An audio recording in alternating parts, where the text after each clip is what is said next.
বিদ্যালয়ক ইউডাইছত register কৰিবলৈ আহ্বান জনাইছোঁ আৰু মই পিতৃ মাতৃসকলকো অনুৰোধ কৰিম যে ইউডাইছ কোড নথকা বিদ্যালয়ত ছাত্ৰ ছাত্ৰীক নপঢ়াব কাৰণ তেনেকৈ পঢ়ালে ভৱিষ্যতে ছাত্ৰ ছাত্ৰীসকল সমস্যাৰ সন্মুখীন হ'ব। এখন বিদ্যালয় বা ব্যক্তিগত খণ্ডৰ বিদ্যালয়ত পঢ়া ছাত্ৰ এজন কাইলৈ যদি নৱোদয়ত চিলেকশ্যন হয় তেওঁ এডমিশ্যন ল'ব নোৱাৰিব কাৰণ তেওঁ পঢ়ি অহা বিদ্যালয়খনৰ ইউডাইছ কোড নাই বা ৰিকগনিশ্যন নাই। আমাৰ ফালৰ পৰাও আমি আহ্বান জনাইছোঁ, প্ৰচেষ্টাও লৈছোঁ। এতিয়া ইউডাইছৰ প্ৰক্ৰিয়া আৰম্ভ হৈ গৈছে।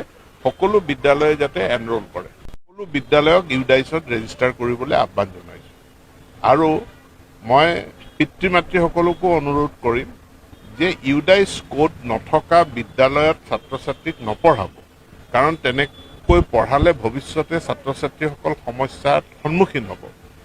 এখন বিদ্যালয় বা ব্যক্তিগত খণ্ডৰ বিদ্যালয়ত পঢ়া ছাত্ৰ এজন কাইলৈ যদি নৱোদয়ত চিলেকশ্যন হয় তেওঁ এডমিশ্যন ল'ব নোৱাৰিব কাৰণ তেওঁ পঢ়ি অহা বিদ্যালয়খনৰ ইউডাইছ কোড নাই বা ৰিকগনিশ্যন নাই। আমাৰ ফালৰ পৰাও আমি আহ্বান জনাইছোঁ, প্ৰচেষ্টাও লৈছোঁ। এতিয়া ইউডাইছৰ প্ৰক্ৰিয়া আৰম্ভ হৈ গৈছে। সকলো বিদ্যালয়ে যাতে এনৰোল কৰে।